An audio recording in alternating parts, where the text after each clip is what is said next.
आज की हमारी इस गहन चर्चा की शुरुआत एक ऐसी कहानी से हो रही है जो सच में अंदर तक झकझोर कर रख देने वाली है। बिल्कुल। और आज हम जिस विषय की गहराई में जाने वाले हैं, द सिजन रिट्रीब्यूशन। सही कहा, ये एक बेहद खौफनाक कहानी है। लेकिन इस चर्चा का मकसद सिर्फ रोंगटे खल करने वाली डरावनी बातों का जिक्र करना नहीं है। तो फिर क्या है?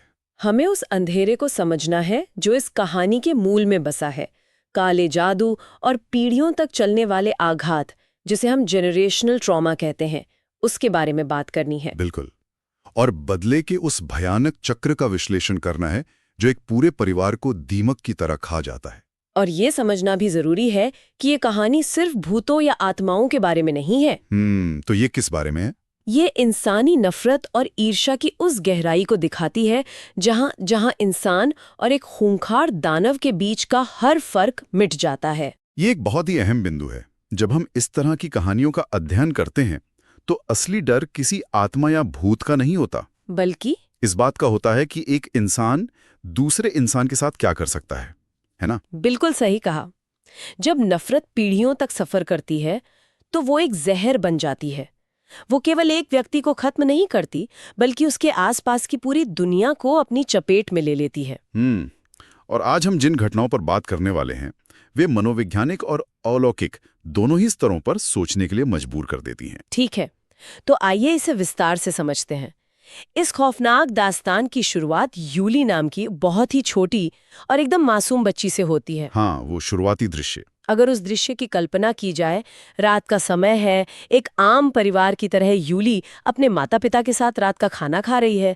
सब कुछ बहुत सामान्य लग रहा है। लेकिन तभी अचानक बिना किसी चेतावनी के उसकी माँ एक बेहद खौफनाक और अनजान काली शक्ति के वश में आ जाती है। कहानी में जो विवरण दिया गया है वो सचमुच डरा देने वाला है। बहुत डरावना। माँ की गर्दन अचानक अनियंत्रित रूप से अकड़ जाती है, जैसे कोई अदृश्य ताकत उसे मरोड़ रही हो। बाप रे। और फिर उसकी त्वचा फटने लगती है और सबसे भयानक बात, उसकी त्वचा के अंदर से लोहे की बड़ी बड़ी कीलें बाहर निकलने लगती हैं। ओह, ये तो। हाँ, उसकी आंखों से आंसुओं की जगह खून बहने लगता है। इस दृश्य पर एक पल के लिए रुकते हैं, जरा उस छोटी बच्ची के नजरिए से इसे देखते हैं। एक बच्चे के लिए उसके माता पिता, खासकर उसकी माँ, सुरक्षा का सबसे बड़ा प्रतीक होती हैं। सही बात है। जब वो सुरक्षा का प्रतीक ही एक खौफनाक रूप ले ले तो बच्चे का दिमाग उस सदमे को कैसे प्रोसेस करेगा? कर ही नहीं सकता। बिल्कुल। अपनी ही माँ को इस अमानवीय और दर्दनाक रूप में तड़पते हुए देखना, ये किसी भी इंसान के मनोविज्ञान को हमेशा के लिए तोड़ सकता है। सच में। ये सिर्फ एक डरावना पल नहीं है, ये उस बच्चे के दिमाग की बनावट को हमेशा के लिए बदल देने वाला एक गहरा आघात है। और ये सदमा यहीं नहीं रुकता। हालात इतने बेकाबू हो जाते हैं कि यूली का पिता उसे बचाने के लिए उसे तुरंत पास के एक कमरे में धकेल देता है जी, और बाहर से दरवाजा बंद कर देता है ताकि वो बच्ची सुरक्षित रहे। हाँ, पर यूली उस अंधेरे कमरे के अंदर से केवल अपने पिता की दर्दनाक चीखें सुन पाती है। वो कुछ कर नहीं सकती। तभी पूरे घर की बत्ती गुल हो जाती है, घुप अंधेरा छा जाता है। और उस अंधेरे में यूली डरते डरते टूटे हुए लकड़ी के दरवाजे की एक छोटी सी दरार से बाहर झांकने की कोशिश करती है। और तभी अचानक उसकी माँ का वो खून से सना, विकृत और भयानक चेहरा उस दरार के ठीक सामने आ जाता है। है भगवान! वो दृश्य इतना डरावना और भारी होता है कि वो छोटी बच्ची उस सदमे को बर्दाश्त नहीं कर पाती और वहीं बेहोश हो जाती है, बेपार हो जाती है। एक तरह का डिफेंस मैकेनिज्म। बिल्कुल। लेकिन असली चुनौती तो तब शुरू होती है जब वो अगली सुबह आंख खोलती है।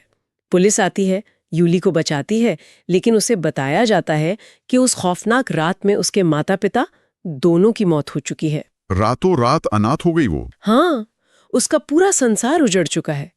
और जैसे इतना ही काफी नहीं था, उसी सदमे के बीच एबर नाम की एक महिला वहां पहुंचती है। एबर? हाँ, और वो महिला दावा करती है कि वो यूली के पिता की पहली पत्नी है। ये तो एक बहुत बड़ा मोड़ है। अचानक एक बच्ची का पूरा जीवन पलट जाता है। उसके प्यार करने वाले माता पिता छिन जाते हैं और उसे एक बिल्कुल अजनबी और शायद नफरत करने वाली सौतेली माँ के साथ रहने के लिए मजबूर होना पड़ता है। यही वो बिंदु है। ये शुरुआती आघात और उसके बाद का अकेलापन यूली के भविष्य के उन तमाम खौफनाक फैसलों की नींव रखता है जो वो आगे चलकर लेने वाली है। सही कहा।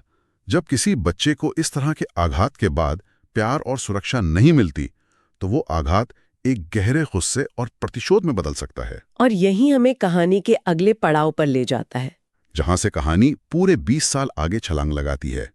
वर्तमान में आते हैं, जहां यूली अब कोई बच्ची नहीं रही। लेकिन हैरानी की बात यह है कि वो एबर के घर में परिवार के एक सदस्य के रूप में नहीं रह रही है। हाँ, वो उसी घर में एक नौकरानी की तरह काम कर रही है, जहां उसे होना चाहिए था, एक बेटी की तरह। बिल्कुल।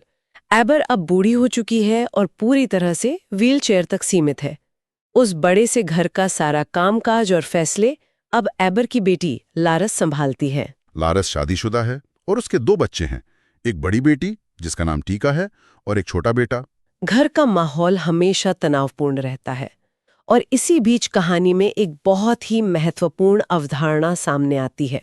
हाँ, टीका के स्कूल वाली बात। लारस की बड़ी बेटी टीका एक इस्लामिक स्कूल में पढ़ती है, जहां उसे धार्मिक शिक्षा के दौरान 2 विशेष किताबों के बारे में सिखाया जाता है, सिज्जिन और इल्लीन। यहाँ सबसे आकर्षक बात यह है, हाँ बताइए।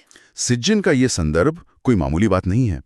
ये इस पूरी कहानी और आज की हमारी इस चर्चा का मुख्य आधार है। बिल्कुल। स्कूल में टीका को बताया जाता है कि इल्लीन वो किताब है जिसमें फरिश्ते इंसानों के अच्छे कर्मों का हिसाब रखते हैं, लेकिन सिज्जिन वो किताब है जिसमें हर एक बुरे कर्म का, हर एक छोटे बड़े पाप का बहुत ही बारीकी से हिसाब रखा जाता है। मतलब एक तरह से कर्मों का बही खाता। हाँ, ये विचार कि इस ब्रह्मांड में किसी भी बुरे काम को भुलाया नहीं जाता और हर पाप की एक न एक दिन कीमत चुकानी ही पड़ती है, ये इस कहानी के हर एक किरदार की नियति तय करने वाला है। ये एक तरह का कॉस्मिक न्याय है जो किसी को नहीं बख्शता। और ये बात घर के अंदर घट रही अजीब घटनाओं से जल्दी साबित भी होने लगती है।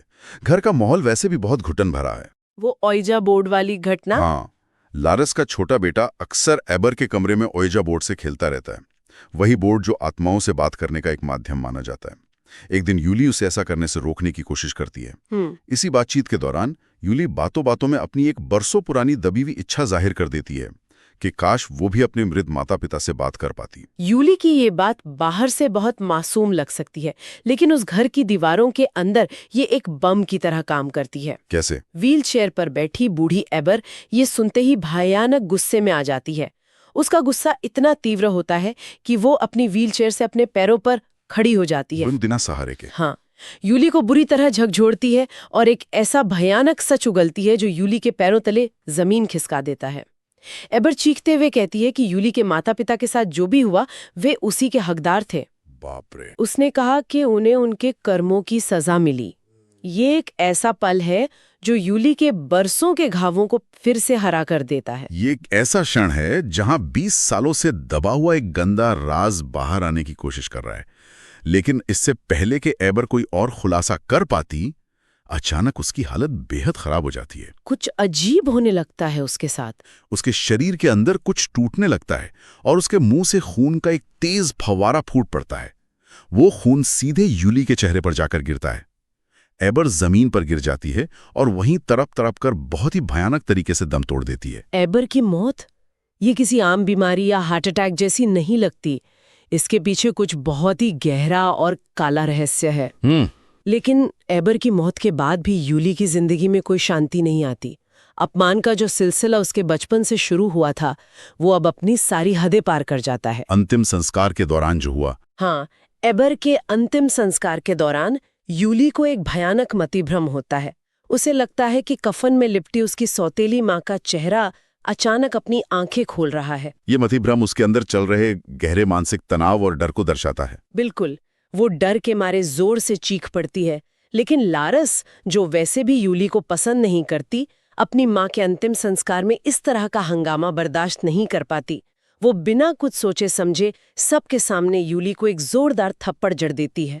सोचिए, 20 साल से जो लड़की नौकरों की तरह रह रही है, उसे अपनों के बीच सरेआम थप्पड़ मारा जाता है। और ये जिल्लत यहीं खत्म नहीं होती। हाँ, कुछ दिनों बाद का एक वाक्य और भी बुरा है। यूली एक स्थानीय दुकान पर लारस को उसके कुछ उधार के पैसे लौटाने की कोशिश करती है, लेकिन लारस उसे पैसे लेने के बजाय उस पर सरेआम चोरी का झूठा आरोप लगा देती है। भीड़ जमा हो जाती है। आसपास भीड़ जमा हो जाती है, लोग तमाशा देखने लगते हैं और उस भीड़ के बीच लारस फिर से यूली को थप्पड़ मारती है, उसके चरित्र पर कीचड़ उछालती है और उसका इस कदर अपमान करती है कि यूली के अंदर का बचा खुचा स्वाभिमान भी टूटकर बिखर जाता है। हम सब जानते हैं कि समाज में जब किसी को कमजोर मान लिया जाता है तो अक्सर लोग उस पर अपना सारा गुस्सा और कुंठा निकालने लगते हैं। बिल्कुल सही। लैरिस यही कर रही थी, लेकिन वो ये नहीं जानती थी कि ये लगातार मिलने वाला अपमान और प्रताड़ना ये यूली के अंदर एक ज्वालामुखी तैयार कर चुका है।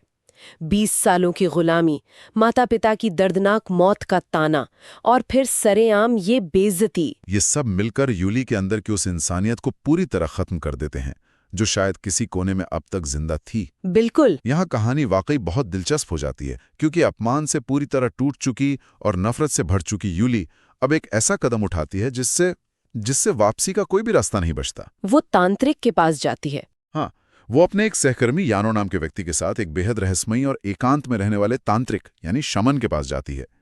यूली उस तांत्रिक को लारस के पूरे परिवार की तस्वीर दिखाती है और बहुत ही ठंडे दिमाग से कहती है कि उसे इस पूरे परिवार को जड़ से खत्म करना है। कोई भी जिंदा नहीं बचना चाहिए। कोई भी नहीं। और इसी बातचीत के दौरान कहानी का सबसे बड़ा और चौंकाने वाला राज खुलता है। वो सवाल जो तांत्रिक पूछता है। हाँ, तांत्रिक तस्वीर को देखता है, यूली की बात सुनता है और फिर एक बहुत ही साधारण लेकिन अंदर तक खौफ पैदा करने वाला सवाल पूछता है, बिल्कुल वैसे ही जैसे तुमने एबर के साथ किया था। बाप रे, ये एक अकेला वाक्य इस पूरी कहानी को देखने का नजरिया ही बदल देता है। पूरी तरह से। इसका सीधा मतलब ये है कि एबर की मौत कोई प्राकृतिक घटना या बीमारी नहीं थी। वो खून का फवारा और वो दर्दनाक मौत वो खुद यूली द्वारा किए गए किसी बहुत ही खतरनाक काले जादू का ही नतीजा थी। यूली पहले से ही इस अंधेरे और शैतानी रास्ते पर चल पड़ी थी जिसके बारे में किसी को कानो कान खबर नहीं थी। ये खुलासा हमें बताता है कि यूली अब कोई बेचारी पीड़ित नहीं रही, वो एक शिकारी बन चुकी है। सही कहा। और अब वो इस काले जादू को एक नए और कहीं अधिक भयानक स्तर पर ले जाने की तैयारी कर रही है। तांत्रिक उसे समझाता है कि पूरे परिवार को खत्म करने के लिए एक बहुत ही शक्तिशाली और बड़े अनुष्ठान की जरूरत होगी। और उस अनुष्ठान के लिए हाँ, सबसे जरूरी चीज है एक ताजी लाश। उफ। बदला लेने की आग में अंधी हो चुकी यूली के अंदर अब कोई हिचकिचाहट, कोई डर बाकी नहीं है। वो यानो को साथ लेती है और रात के घने अंधेरे में अपनी ही सौतेली माँ एम्बर की कब्र खोद डालती है। ये सोचते हुए भी रोंगटे खड़े हो जाते हैं कि कोई इंसान बदले के लिए किस हद तक जा सकता है। वो उस लाश को बाहर निकालती है और तांत्रिक के पास ले आती है। तांत्रिक के पास लाश पहुंचने के बाद जो अनुष्ठान होता है उसका विवरण बहुत ही सूक्ष्म और घिनौना है। हाँ, वो प्रक्रिया। तांत्रिक यूली के हाथ में एक काली मुर्गी देता है और उसका खून निकालने को कहता है। यूली बिना पलक झपकाए वो कर देती है। फिर तांत्रिक उस ताजे और गर्म खून को एक पहले से कटे हुए बकरी के सिर पर उड़ेल देता है। बहुत ही घिनौना दृश्य है। इस भयानक मिश्रण में वो बकरी के कुछ बाल और एक काली भैंस की खाल भी मिलाता है। ये पूरी प्रक्रिया एक बहुत ही प्राचीन और दुष्ट जादू का हिस्सा है। अंत में एक कागज पर लैनोरिस के परिवार के सदस्यों के नाम लिखे जाते हैं। और फिर उसे कहाँ रखा जाता है? उस कागज को इस खून और खाल के घिनौने मिश्रण में डुबोया जाता है और फिर उसे एबर की मृत लाश के मुंह के अंदर गहराई तक रख दिया जाता है। ये अनुष्ठान जितना भयानक है, इसकी शर्तें उतनी ही खतरनाक है। यहाँ तांत्रिक एक बहुत ही स्पष्ट और सख्त चेतावनी देता है जो आगे चलकर इस कहानी का सबसे महत्वपूर्ण नियम बन जाती है। वो क्या चेतावनी थी? सबसे बड़ी शर्त ये है कि इसे उस लाश के पूरी तरह सड़ने से पहले पूरा हो जाना चाहिए। मतलब समय सीमा है? हाँ, अगर किसी भी कारण से लाश सड़ गई और जादू का ये शैतानी चक्र पूरा नहीं हो पाया तो वो सारा का सारा काला जादू पलट जाएगा। वो उसी इंसान पर सबसे खतरनाक वार करेगा जिसने इसे शुरू किया है, यानी सीधा यूली पर। इस चेतावनी के बावजूद यूली पीछे नहीं हटती और इसके तुरंत बाद लारस के घर में तबाही का वो खौफनाक मंजर शुरू होता है जिसकी कल्पना भी नहीं की जा सकती। अजीब घटनाएं शुरू हो जाती हैं। लारस की बड़ी बेटी टीका जब अपने कमरे में नमाज पढ़ रही होती है तो उसे अपनी खिड़की के बाहर हवा में तैरता हुआ आग का एक गोला दिखाई देता है। वो बुरी तरह डर जाती है और स्कूल में अपने शिक्षक से इस बारे में बात करती है। और शिक्षक क्या बताते हैं? कोई मृत व्यक्ति दिखाई दे रहा है तो वो उसकी आत्मा नहीं है, बल्कि वे खतरनाक दानव हैं जो उस मृत व्यक्ति का रूप लेकर इंसानों को छल रहे हैं। और ये शैतानी शक्तियां अपना काम शुरू कर देती हैं। वे घर के हर सदस्य को एक एक करके अपना निशाना बनाती है। और सबसे दुखद बात यह है कि इस बदले के आग में बच्चों को भी नहीं बख्शा जाता। बिल्कुल। सबसे पहला शिकार बनता है लारस का छोटा बेटा, जिसे ओइजा बोर्ड से खेलने की आदत थी। हाँ, वो रात वाला दृश्य। एक रात वो अकेला है और ओइजा बोर्ड पर अपने आप एक संदेश उभरने लगता है, दादी के पास आओ।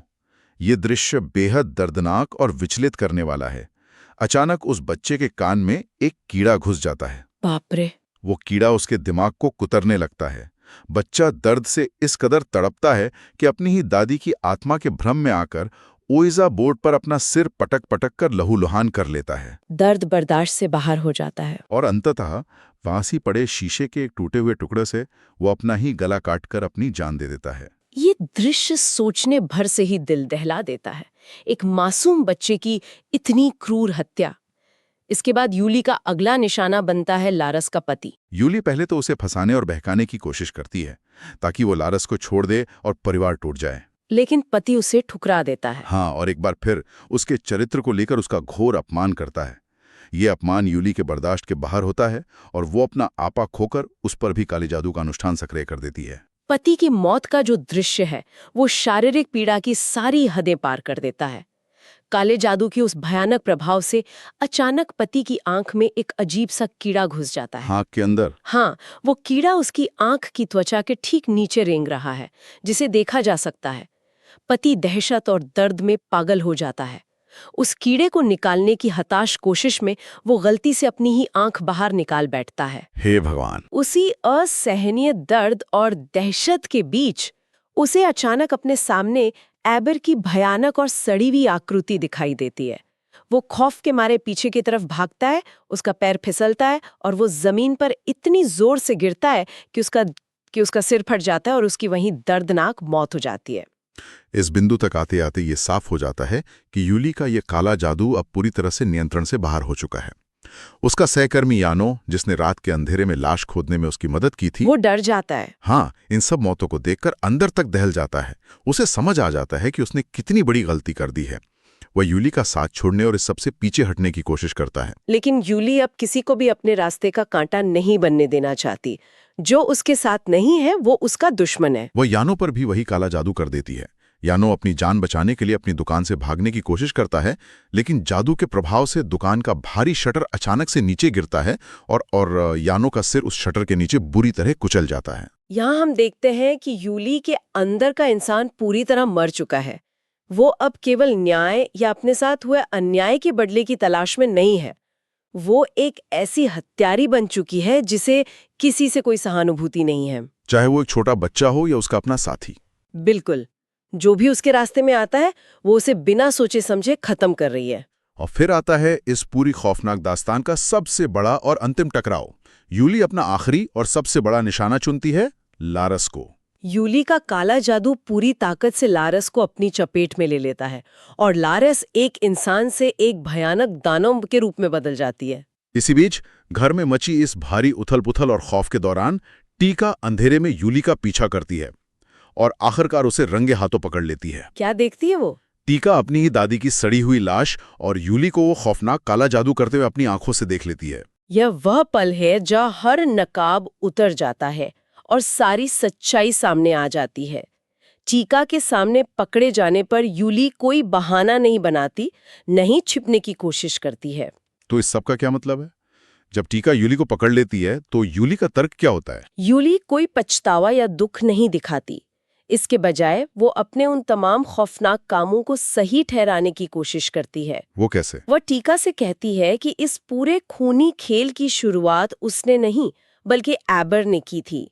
यूली दावा करती है कि एबर ने ही सबसे पहले उस रात काले जादू का इस्तेमाल करके उसके माता-पिता की बेरहमी से हत्या की थी और उसके बाद उसे एक नौकरानी बनाकर 20 सालों तक प्रताड़ित किया। हाँ, यूली के अनुसार वो कोई गुनाह नहीं कर रही है, वो सिर्फ वही कर रही है जो उसके साथ हुआ था। वो इसे अपना न्याय मानती है। अगर हम इसे बड़ी तस्वीर से जोड़कर देखें तो ये कहानी हमें बहुत ही स्पष्ट रूप से बताती है कि हिंसा और प्रतिशोध कभी भी शांति नहीं लाते, वे केवल और अधिक हिंसा को जन्म देते हैं। बिल्कुल। एम्बर ने अपनी ईर्ष्या और नफरत में अंधी होकर यूली के माता-पिता को मारा। उस कृत्य ने एक मासूम बच्ची को ऐसा गहरा आघात पहुंचाया जो बड़ी होकर एक ऐसी राक्षसी शक्ति बन गई जिसने पूरे परिवार को ही जड़ से नष्ट कर दिया। ये हिंसा का एक ऐसा चक्र है जो कभी खत्म नहीं होता जब तक कि कोई उसे तोड़ने का फैसला ना करे। सही कहा। लेकिन जैसा कि कहा जाता है, ब्रह्मांड के और प्रकृति के अपने सख्त नियम होते हैं। उधर टीका ने मदद के लिए अपने शिक्षकों को बुला लिया था और वे घर पहुंच चुके हैं। उन्होंने दानव बन चुकी लारस का झाड़ फूंक यानी एग्जॉर्सिज्म शुरू कर दिया है। धार्मिक प्रार्थनाओं और शक्तियों का उपयोग करके वे उस दानव को बाहर निकालने की कोशिश कर रहे हैं। और ये एग्जॉर्सिज्म सीधे तौर पर यूली के काले जादू पर असर डालता है। झाड़ फूंक के शक्तिशाली प्रभाव के कारण यूली की काली ऊर्जा तेजी से कमजोर पड़ने लगती है। यूली घबरा जाती है। हाँ, वो हताशा में लाश के अंदर शिकार का नाम सिलने की कोशिश करती है ताकि जादू पूरा हो सके, लेकिन हर बार जब वो सुई चुभोती है, लाश फट जाती है। और समय बहुत तेजी से बीत रहा है। सबसे बड़ी बात, एबर की लाश अब भयानक रूप से सड़ने लगी है, उसमें से बदबू आने लगी है और वो गल रही है। और यहीं पर ठीक इसी पल उस तांत्रिक की वो भयानक चेतावनी सच साबित हो जाती है। शरीर के सड़ने से पहले जादू का चक्र पूरा नहीं हो पाता, जादू उलट जाता है। The backfire. ये दृश्य कर्मों के पलटवार का यानी कर्मा का सबसे सटीक और डरावना उदाहरण है। जो काला जादू और जो शैतानी शक्तियां यूली ने दूसरों को तबाह करने के लिए बुलाई थीं, वे अब पलटकर खुद यूली को ही निकलने लगती हैं। यूली की अपनी उंगलियां उसी तरह भयानक रूप से मुड़ और टूट जाती हैं जैसे कभी 20 साल पहले उसकी मां की मुड़ी थी। वो दर्द से चीखती है और खून की उल्टियां करने लगती है। और फिर सबसे खौफनाक मंजर सामने आता है। जो अदृश्य दानव और आत्माएं उसने दूसरों की जान लेने के लिए बुलाई थीं, वे अब उसी पर टूट पड़ती हैं। वे आत्माएं लोहे की लंबी लंबी कीलों से यूली की बेहद बेरहमी से हत्या कर देती हैं। बिल्कुल वैसे ही जैसे उसकी मां मारी गई थी। यूली का अंत उसी तरीके से होता है जहां से ये कहानी शुरू हुई थी। यूली का अंत तो हो जाता है, लेकिन तबाही के निशान अभी बाकी हैं। उधर लारस, जिसके शरीर से शिक्षक दानव को निकालने की कोशिश कर रहे थे, उसकी हालत भी बहुत ज्यादा खराब हो चुकी है। उसका शरीर ये सब बर्दाश्त नहीं कर पाता। उसके मुंह से काला खून और कीड़े निकलने लगते हैं। लेकिन मरने से ठीक पहले लारस को कुछ पलों के लिए होश आता है। वो अपने सामने अपनी रोती हुई बेटी टीका को देखती है और उन आखिरी पलों में वो टीका से माफी मांगती है। वो अंततः ये स्वीकार कर लेती है कि उसने और उसकी माँ एम्बर ने यूली और उसके माता पिता के साथ बहुत बुरा किया था। ये अपनी गलतियों की स्वीकारोक्ति लारस के जीवन का आखिरी काम होता है और वो दम तोड़ देती है। इस पूरी भयानक घटना के बाद अगर कोई इस दुनिया में बिल्कुल अकेला रह जाता है तो वो है टीका। अंतिम दृश्य में टीका अकेली खड़ी है। वो अपने पूरे परिवार को खोने का शोक मना रही है और किसी तरह इस दुनिया में जीवित रहने की हिम्मत मांग रही है। उसने वो सब कुछ खो दिया है जो उसका अपना था। और उसका कसूर क्या था? कुछ नहीं। उसे ये सजा सिर्फ इसलिए मिली क्योंकि इसके बड़ों ने नफरत और ईर्ष्या का बीज बोया था। इस पूरी कहानी का अगर सार निकाला जाए तो वो सिज्जिन के उस नियम में छिपा है जिसका जिक्र हमने शुरुआत में किया था। सिज्जिन, वो किताब जहां हर बुराई का, हर पाप का हिसाब रखा जाता है। ये नियम इस कहानी के हर एक किरदार पर पूरी तरह से लागू हुआ। एबर ने काला जादू करके एक परिवार उजाड़ा, उसे दर्दनाक और खौफनाक मौत मिली। लारस ने एक अनाथ बच्ची का शोषण किया, उसे नौकरानी बनाकर रखा और उसका लगातार अपमान किया। उसने अपना पूरा परिवार खो दिया। और यूली ने अपने साथ हुए अन्याय का बदला लेने के लिए राक्षसी शक्तियों का सहारा लिया और अंत में उसी शक्ति ने उसे नष्ट कर दिया। ये बात बिल्कुल स्पष्ट है। कोई भी अपने किए की सजा से बच नहीं पाया। हर किसी को अपने हिस्से का हिसाब चुकाना पड़ा। हमारी आज की इस विस्तृत चर्चा को समाप्त करते हुए एक ऐसा विचार छोड़ना बहुत जरूरी लगता है जो शायद इस कहानी में सीधे तौर पर नहीं लिखा है, लेकिन ये पूरी घटना उसी ओर इशारा करती है। वो क्या है? इस कहानी को इतनी गहराई से देखने और समझने के बाद एक बहुत बड़ा सवाल खड़ा होता है, क्या वास्तव में उन भयानक आत्माओं और काले जादू ने इस परिवार को तबाह किया, या फिर वो काला जादू केवल उस नफरत, उस अपराध बोध और उस अमानवीय प्रताड़ना का एक आईना था जो पिछले 20 सालों से उस घर की दीवारों में पल रहा था? बिल्कुल। शायद सबसे भयानक दानव बाहर से या किसी दूसरी दुनिया से नहीं आते, बल्कि वे हमारे द्वारा किए गए अपनों के ही शोषण, क्रूरता और नफरत से जन्म लेते हैं। ये एक ऐसा विचार है जिस पर गहराई से सोचने की जरूरत है। हमारी आज की ये गहन चर्चा यहीं समाप्त होती है।